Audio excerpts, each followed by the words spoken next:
ಒಂದು ತಾಯಿ ಇದ್ಲು. ತಾಯಿ ಒಂದು ಸಣ್ಣ ಮಗುವಿಗೆ ಒಬ್ಬ ಮನ್ಯಾಗ ಕೆಲಸ ಮಾಡೋ ಹೆಣ್ಮಗಳಿದ್ಲು.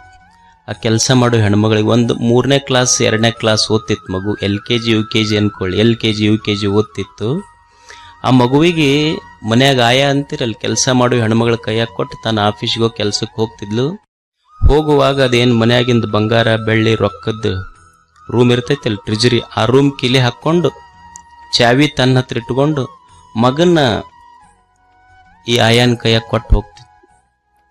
1 ತಿಂಗಳು 2 ತಿಂಗಳು ನೋಡ್ತು ಮಗ. ಅವ್ರವ್ವ ಆ ರೂಮಿನ ಚಾವಿ ತೆಗೆಯೋದು, ಎಲ್ಲ ಸಾಮಾನು ಒಳಗಿಡೋದು, ಕೀಲಿ ಹಾಕೋದು, ಚಾವಿ ತನ್ನ ಕಡೆ ಇಟ್ಕೊಳ್ಳೋದು, ಈ ಹುಡುಗನ ಈಕೆ ಕೈಯಾಗ ಕೊಟ್ಟು ಹೋಗೋದು. ಒಂದು ದಿವ್ಸ ಕೇಳ್ತಾವಾಗ, ಅಲ್ಲೇವ ಅದು ಎಲ್ಲ ರೂಮ್ ಕೀಲಿ ಹಾಕಿ ಚಾವಿ ನಿನ್ನ ಕಡೆ ಇಟ್ಕೊಂಡು ಹೋಗ್ತಿಲ್ಲ, ಯಾಕ? ಆ ಆಯನ ಕೈಯಾಗ ಯಾಕೆ ಕೊಡಬಾರದು? ಅವಾಗ ಅವ್ರವ್ವ ಹೇಳಿದ್ಲಂತೆ, ಯಪ್ಪ ಅದ್ರೊಳಗೆ ಭಾಳ ಕಿಮ್ಮತ್ತಿನ ಸಾಮಾನು ಇರ್ತಾವ, ಮತ್ತು ನಿನ್ನ ದೃಷ್ಟಿಯಲ್ಲಿ ಅವು ಅಷ್ಟ ಕಿಮ್ಮತ್ತಿನ ಸಾಮಾನೇನು, ಮತ್ತು ನನಗೆ ಯಾಕೆ ಆಯನ ಕೈಯಾಗ ಕೊಟ್ಟು ಹೋಗಿ, ನಾ ಏನು ಕಿಮ್ಮತ್ತ ಇಲ್ಲ ನಿನಗ? ಅಂದ್ರೆ ವಸ್ತುಗಳನ್ನು ನಾವು ಪ್ರೀತಿಸ್ತೀವಿ ಅಷ್ಟೇ, ವಸ್ತುಗಳನ್ನು ಪ್ರೀತಿಸೋದು ಕಲ್ತೀವಿ. ವಸ್ತುಗಳಿರೋದು ಬಳಸಾಕ, ಜನ ಇರೋದು ಪ್ರೀತಿಸಾಕ ಅನ್ನೋದು ತಿಳ್ಕೋಬೇಕ ಮನುಷ್ಯ ಅಷ್ಟೇ. ಇದನ್ನು ಅದಕ್ಕೆ ಮನುಷ್ಯ ಆರೋಗ್ಯವಾಗಿರುವುದನ್ನು ಕಲಿಬೇಕಲ್ಲ. ಏನು ದುಡ್ಡು ಗಳಿಸ್ಯಾನ, ಗಳಿಸ್ಕೋಂತ ದುಡ್ಡು ಗಳಿಸಕ್ಕೆ ಆರೋಗ್ಯ ಕೆಡಿಸ್ಕೊಂಡಾನ. ಆರೋಗ್ಯ ಕೆಡಿಸ್ಕೊಂಡು ಡಾಕ್ಟರ್ ಹತ್ರ ಹೋಗ್ಯಾನ. ಅವ್ರ ಡಾಕ್ಟರ್ ಒಟ್ಟ 25 ಲಕ್ಷ ರೂಪಾಯಿ ಬಿಲ್ ಮಾಡಿದ್ರು, ಏನು ಗಳಿಸ್ಯಾನಲ್ಲ ಅಷ್ಟು ದವಾಖಾನೆಗಿಟ್ಟು ಬರೋದಷ್ಟ. ಮತ್ತೆ ಕಷ್ಟಪಟ್ಟು ಗಳಿಸುವುದಕ್ಕಾಗಿ ಆರೋಗ್ಯ ಕಳ್ಕೊಳ್ಳೋದು, ಗಳಿಸಿದ ಮೇಲೆ ಆರೋಗ್ಯ ಸುಧಾರಿಸೋದಕ್ಕೆ ಗಳಿಸಿದ್ದೆಲ್ಲ ದವಾಖಾನೆಗಿಡೋದಷ್ಟ. ಒಬ್ಬ ತತ್ವಜ್ಞಾನಿ ಒಂದು ಸುಂದರ ಮಾತು ಬರೀತಾನೆ, don't teach your children to be rich, don't teach your children to be rich, teach your children to be healthy and happy ಅಂತ. ನಿನ್ನ ಮಕ್ಕಳಿಗೆ ಶ್ರೀಮಂತರು ಹೆಂಗಾಗಬೇಕು ಅಂತ ಕಲಿಸಕ್ಕೆ ಹೋಗಬೇಡ, ನಿನ್ನ ಮಕ್ಕಳಿಗೆ ಶ್ರೀಮಂತರಾಗುವುದನ್ನು ಕಲಿಸಬೇಡ, ನಿನ್ನ ಮಕ್ಕಳಿಗೆ ಆರೋಗ್ಯದಿಂದ ಸಂತೋಷದಿಂದ ಇರುವುದನ್ನು ಮೊದಲು ಕಲಿಸು ಅಂತ. ಮಕ್ಕಳಿಗೆ ನೀಟ್ ಎಕ್ಸಾಮ್ ಬರ್ಸೋದು ಮುಖ್ಯ ಅಲ್ಲ, ಅವ್ರು ನೀಟ್ ಬದುಕಬೇಕು ಹಂಗ ಕಲಿಸೋದು ಬಹಳ ಮುಖ್ಯ ಐತೆ. ಅದು ಬಹಳ ಮುಖ್ಯ.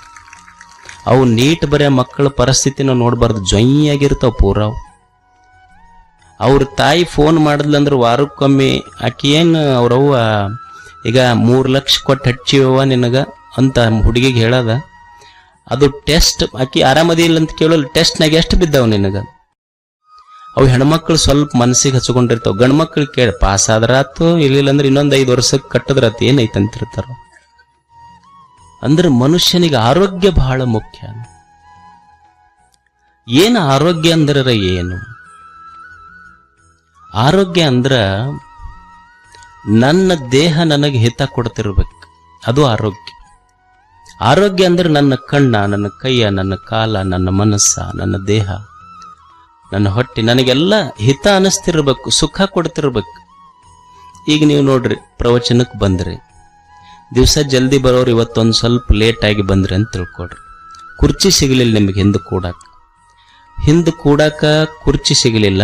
ನೆಲಕ್ಕೆ ಕುಂದಿರ್ಬೇಕಂದ್ರೆ ಕಾಲ ಮಡ್ಸಕ್ ಆಗೋದಿಲ್ಲ, ನಿಂತರ ಕಾಲು ನೋವಾಕ. ಅಂದ್ರೆ ನಮ್ಮ ದೇಹ ಸಾತು ಕೊಡವಲ್ದಂತ, ನಮ್ಮದು ಆರೋಗ್ಯ ನಮಗೆ ಅನುಕೂಲ ಆಗುವಲ್ದು. ಅಂದ್ರೆ ಆರೋಗ್ಯ, ದೇಹ ಗಟ್ಟಿ ಮುಟ್ಟಿಯಾಗಿರ್ಬೇಕು, ಇದು ಆರೋಗ್ಯದ ಮೊದಲ ಲಕ್ಷಣ. ನೀವು ಅನ್ಬಹುದು, ಬರೀ ಆರೋಗ್ಯ ಗಟ್ಟಿ ಇತ್ತಂದ್ರೆ ಮುಗಿತಲ್ರಿ, ಮತ್ತು ಅವ ಆರೋಗ್ಯ ಚಲೋ ಇದ್ದಂಗನು ಅಲ್ಲ. ದೇಹ ಗಟ್ಟಿರ್ತೈತಿ. ಹುಡುಗರು ಅಂತಿರ್ತಾವಿಲ್ಲ, ನಾವು ದಿವಸ ಜಿಮ್ಮಿಗೆ ಹೋಗಿ ಬರ್ತೀವ್ರಿ ಅಂತಿರ್ತಾರೆ. ಹುಡುಗರ್ನ ಕೇಳ್ರಿ ನೀವು, I am healthy, I go to gym every day without fail ಅಂತಿರ್ತಾರೆ ಹುಡುಗರು. ಅಲ್ಲ, ಜಿಮ್ಮಿಗೆ ಹೋಗಿ ಬಂದವ್ರು ಅಷ್ಟ ಗಟ್ಟಿರ್ತಾರ, ಬೆಳಿಗ್ಗೆ ಎದ್ದು ಜಮೀನಿಗೆ ಹೋಗಿ ಬರೋ ರೈತರು ಅವ್ರಕಿನ್ನ ಗಟ್ಟಿರ್ತಾರೆ, ಬರೀ ಜಿಮ್ಮಿಗೆ ಹೋದವ್ರ ಗಟ್ಟಿರ್ತಾರಂತ ಏನೈತಿ? ಅಂದ್ರೆ ನಮಗ ಅನಿಸ್ತಿರ್ತೈತಿ ಜಿಮ್ಮಿಗೆ ಹೋದವ್ರು ಗಟ್ಟಿರ್ತಾರ, ದೇಹ ಗಟ್ಟಿರ್ತೈತಿ. ಬರೇ ದೇಹ ಆರೋಗ್ಯವಾಗಿದ್ರೆ ಅಷ್ಟೇ ಆರೋಗ್ಯವಂತ ಅನ್ನೋದಿಲ್ಲ ಅವನಿಗೆ. ಈಗ ಒಬ್ಬ ಹುಚ್ಚಿರ್ತಾನ, ಅವ 8-10 ಮಂದಿಗೆ ಹೊಡಿತಿರ್ತಾನ. ಅಂದ್ರೆ ದೇಹದಷ್ಟು ಪುಷ್ಟವಾಗಿರ್ತೈತಿ, ಅದು ಮನಸ್ಸು ಸ್ವಸ್ಥ ಇರೋದಿಲ್ಲ ಅವನು. ಅಂದ್ರೆ ದೇಹ ಮನಸ್ಸು ಎರಡೂ ಸರಿಯಾಗಿರ್ಬೇಕು. ಮತ್ತು ದೇಹ ಮನಸ್ಸು ಎರಡೂ ಚಲೋ ಐತಿ, ಕರೆಕ್ಟ್ ಐತಿ, ಏನೂ ತೊಂದರೆ ಇಲ್ಲ, ಏನು ರಾಗ ಇಲ್ಲ, ದ್ವೇಷ ಇಲ್ಲ, ಉದ್ವಿಗ್ನತೆ ಇಲ್ಲ, ಚಿಂತೆ ಇಲ್ಲ. ಈಗ ಒಂದೇನೋ ಸಣ್ಣದು ಬ್ಲಡ್ ಕ್ಲಾಟ್ ಆಗಿರ್ತೈತಿ ಬ್ರೈನ್ಯಾಗ, ಬ್ಲಡ್ ಕ್ಲಾಟ್ ಆಗಿ ಕೋಮಾಕ್ ಹೋಗಿರ್ತಾನ, ಅವ ಆರೋಗ್ಯ ಗಟ್ಟಿರ್ತೈತಿ, ಮಸ್ತ್ ಇರ್ತೈತಿ, ಮನಸ್ಸಿನಾಗ ಏನೂ ಭಾವನೆ ಇರುವುದಿಲ್ಲ, ಮತ್ತು ಅವನು ಆರೋಗ್ಯವಂತನ್ರಿ ಹಂಗಿದ್ರ ಅನ್ಬಹುದು. ದೇಹ ಚಲೋ ಇರಬೇಕು, ಮನಸ್ಸು ಚಲೋ ಇರಬೇಕು, ಉತ್ಸಾಹ ಇರ್ಬೇಕು, ಮನುಷ್ಯಾಗ ಊರ್ಜಾ ಇರ್ಬೇಕು, ಶಕ್ತಿ ಇರಬೇಕು, ಚೈತನ್ಯ ಇರಬೇಕು. ದೇಹ ಚಲೋ ಇರಬೇಕು, ಮನಸ್ಸು ಚಲೋ ಇರಬೇಕು, ಆತ್ಮ ಆನಂದವಾಗಿರ್ಬೇಕು, ಊರ್ಜಾ ಶಕ್ತಿ ಚೈತನ್ಯ ಉತ್ಸಾಹ ಇರ್ಬೇಕು. ತಾಯಂದಿರು ನೋಡ್ರಿ, ನೀವು ಎಲ್ಲಿಗೆರೆ ಹೊರಗೊಂಡ್ರ ಅವ್ರು ಎಷ್ಟು ಚಂದ ಮುಖ ತಕ್ಕೊಂಡು, ಬಟ್ಟೆ ಹಾಕ್ಕೊಂಡು, ದಂಡೆ ಹಾಕ್ಕೊಂಡು ಎಷ್ಟು ಚಂದ ಹೋಗ್ತಿರ್ತಾರೆ. ಇವ ಹೊರಗೆ ಹೊಂಟ್ನಂದ್ರೆ ಹಂಗ ಲುಂಗಿ ಮೇಲೆನ ಹೊರಗೆ ಹೋಗ್ತಾನೆ. ಅಲ್ಲೋ ಅವ್ರು ನೋಡಿ ನಿಮ್ಮ ಹೆಣ್ಮಕ್ಳು ಪಾಪ ಅವ್ರು ಎಷ್ಟು ಚಂದ ನೀಟಾಗಿ ಹೋಗ್ತಾರ, ನೀ ಯಾಕೆ ಹಿಂಗೆ ನಮ್ಮನ್ಯಾರು ನೋಡ್ತಾರ ಬಿಡ್ರಿ, ಹಿಂಗ ನಮ್ಮದಿತ್ತು ಅಷ್ಟು ಅಂದ್ರ ಉತ್ಸಾಹ ಇರ್ಬೇಕಂತ. ಒಬ್ಬ ಆರೋಗ್ಯವಂತ ಅಂತ ಯಾರಿಗನ್ನೋದು ಅಂದ್ರ ದೇಹ, ಮನಸ್ಸು, ಆತ್ಮ ಇವು ಮೂರೂ ಪ್ರಸನ್ನವಾಗಿದ್ರೆ ಅವನಿಗೆ ಆರೋಗ್ಯವಂತ ಅಂತ ಕರಿಬೇಕು ಅಂತ ಆಯುರ್ವೇದದ ಆಚಾರ್ಯರಂತಾರೆ. ಪ್ರಸನ್ನ ಆತ್ಮ ಇಂದ್ರಿಯ ಮನಃ ಸ್ವಸ್ತಿತ್ಯಭಿಧೀಯತೆ.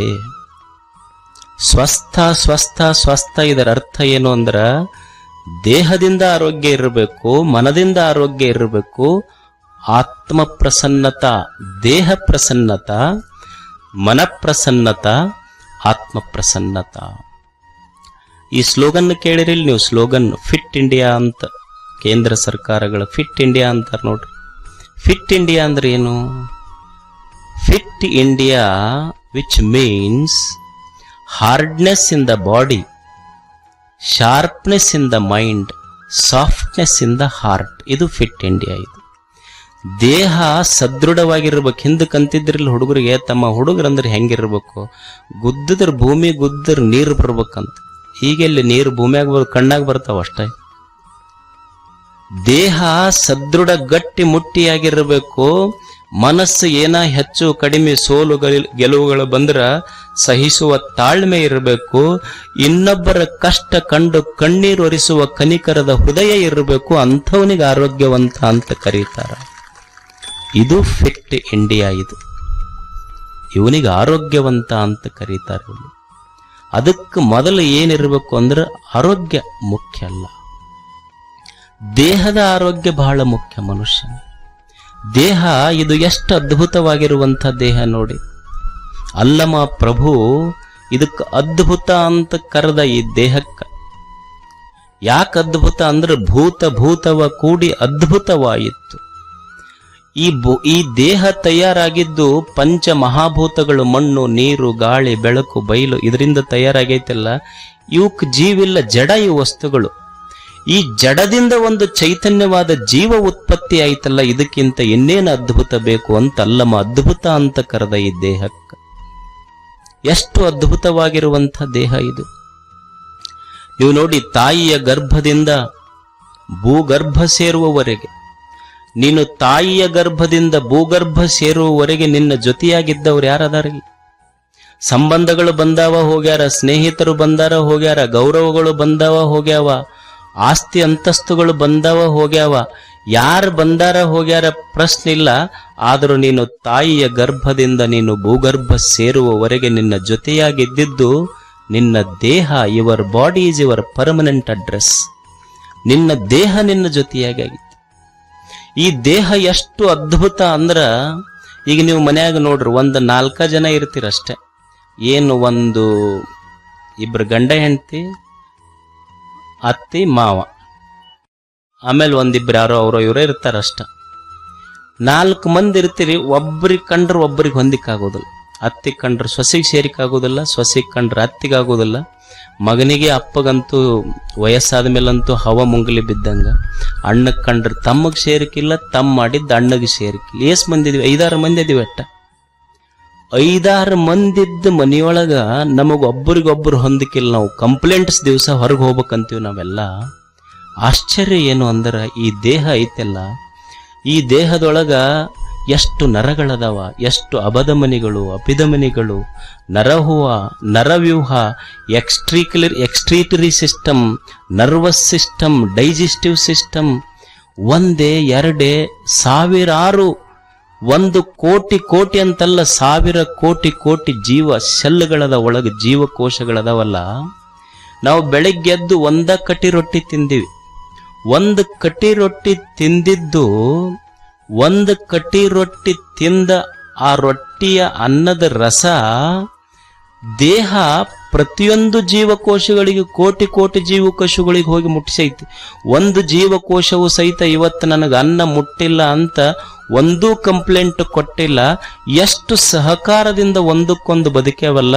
What a cooperative system that God has created on this earth. ನಮ್ಮ ಕೋಆಪರೇಟಿವ್ ಸೊಸೈಟಿ ಅದ, 1 ವರ್ಷದೊಳಗೆ ಮುಳುಗಿಸಿ ಬಿಡ್ತಾರ ಅವನು. ದೇವರು ನಿರ್ಮಾಣ ಮಾಡಿದ ಕೋಆಪರೇಟಿವ್ ಸಿಸ್ಟಮ್ ಎಷ್ಟು ಚಲೋ ಐತಿ ನೋಡ್ರಿ.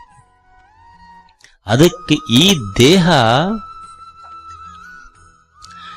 ದೇಹ ಕೆಡಲಾರ್ದಂಗ ನೋಡ್ಕೋಬೇಕಲ್ಲ. ಇದನ್ನ ಮೊದಲ ಇದನ್ನ ಕೆಡ್ಲಾರ್ದಂಗ ನೋಡ್ಕೋಬೇಕಾದ್ರೆ ಏನು ಮಾಡಬೇಕು ಅಂದ್ರೆ, ನಮ್ಮ ಹಿರಿಯರು, ಆಚಾರ್ಯರು, ಋಷಿಗಳು ಒಂದು 3 ಸೂತ್ರಗಳನ್ನು ಹೇಳ್ತಾರವ್ರು.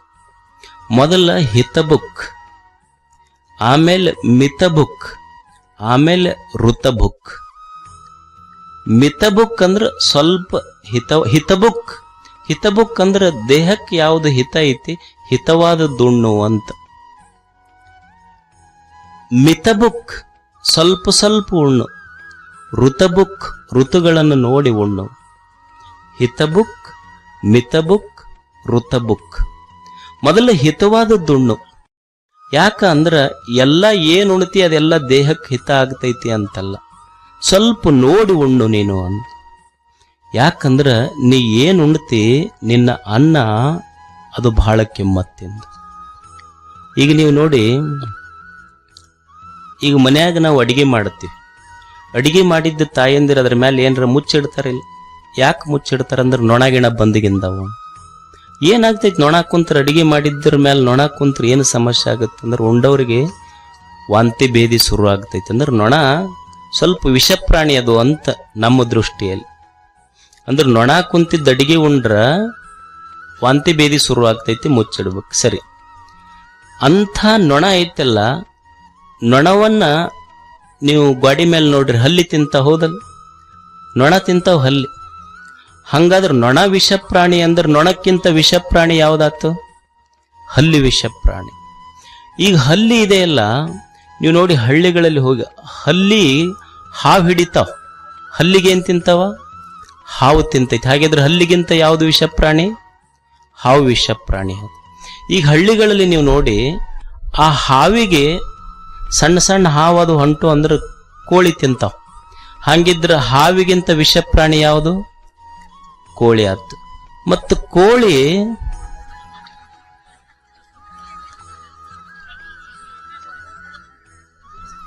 ಪುಚ್ಚ ಸಹಿತ ಸಿಗುದಿಲ್ಲ. ಹಂಗಿದ್ರೆ ಯಾರು ವಿಷಪ್ರಾಣಿ ಆದ್ರು? ಬಾಳ ಬಿಡಿಸಿ ಹೋಗಕ್ಕೆ ಹೇಳಕ ಹೋಗ್ಬೇಡ್ರಿ, ಬಿಡ್ರಿ, ಇದು ನಮಗೆಲ್ಲ ಅರ್ಥ ಆಗ. ಇಂಥವು ಮುಗಿಸೇ ಬಿಟ್ಟಿವಿ ನಾವೆಲ್ಲ. ಹಾಗಾದ್ರೆ ವಿಷಪ್ರಾಣಿ ಯಾವುದು? ನೀವು ಸ್ವಲ್ಪ ವಿಚಾರ ಮಾಡ್ರಿ. ಸತ್ತವ್ರನ್ನ ಎಲ್ಲಿ ಹೋಗಿತೀವಿ ನಾವು? ಎಲ್ಲಿ ಹೋಗಿತೀವಿ? ಸ್ಮಶಾನದಾಗ ಹೋಗಿತೀವಿ. ಮತ್ತು ಸತ್ತವ್ರನ್ನೆಲ್ಲ ಸ್ಮಶಾನದಾಗ ಹೋಗಿತೀವಿ. ಸತ್ತವ್ರನ್ನೆಲ್ಲ ತಂದು ಹೊಟ್ಟೆಗೆ ಇಟ್ಕೊಂಡ್ರೆ ಮನುಷ್ಯನ ಹೊಟ್ಟೆ ಸ್ಮಶಾನ ಐತಲ್ಲ, ಇದು ತಿಳ್ಕೊಬೇಕು ಮನುಷ್ಯ ಅಷ್ಟೆ. ಆಹಾರ ಶುದ್ಧವು ಸತ್ವ ಶುದ್ಧಿ. ಆಹಾರ ಶುದ್ಧವು ಸತ್ವ ಶುದ್ಧಿ. ಅನ್ನ ಯಾಕೆ ಹಿತವಾಗಿರ್ಬೇಕು ಅಂತಾರ ನಮ್ಮ ಹಿರಿಯರು ಅಂದ್ರ, ನೀ ಏನ ಅನ್ನ ಉಣ್ತಿಯಲ್ಲ, ಉಣ್ಣುವ ಅನ್ನ, ಅನ್ನದಿಂದ ರಸ, ರಸದಿಂದ ರಕ್ತ, ರಕ್ತದಿಂದ ಮಜ್ಜ ಮಾಂಸ, ಮಾಂಸದಿಂದ ಮಜ್ಜ, ಮಜ್ಜದಿಂದ ಮೇಧಸ್ಸು, ಮೇಧಸ್ಸಿನಿಂದ ನಿನ್ನ ಮನಸ್ಸು, ವಿಚಾರಗಳ ನಿರ್ಮಾಣ ಆಗ್ತಾವ. ನಿನ್ನ ವಿಚಾರ ಏನೈತಲ್ಲ, ನೀವು ಉಂಡ ಅನ್ನದಿಂದ ಬಂದಿದ್ದು ಅಂತ ಹಿರಿಯರ ನಿರ್ಮಾಣ ಮಾಡ್ತಾರೆ, ನಿರ್ಣಯ ಮಾಡ್ತಾರೆ. ಇದನ್ನದ ನೀವು ಒಳ್ಳೆಯ ಅನ್ನ ಉಂಡಿ ಒಳ್ಳೆಯ ವಿಚಾರಗಳು ಬರ್ತಾವ, ಕೆಟ್ಟ ಅನ್ನ ಉಂಡಿ ಕೆಟ್ಟ ವಿಚಾರಗಳು ಬರ್ತಾವ ಅಷ್ಟೆ.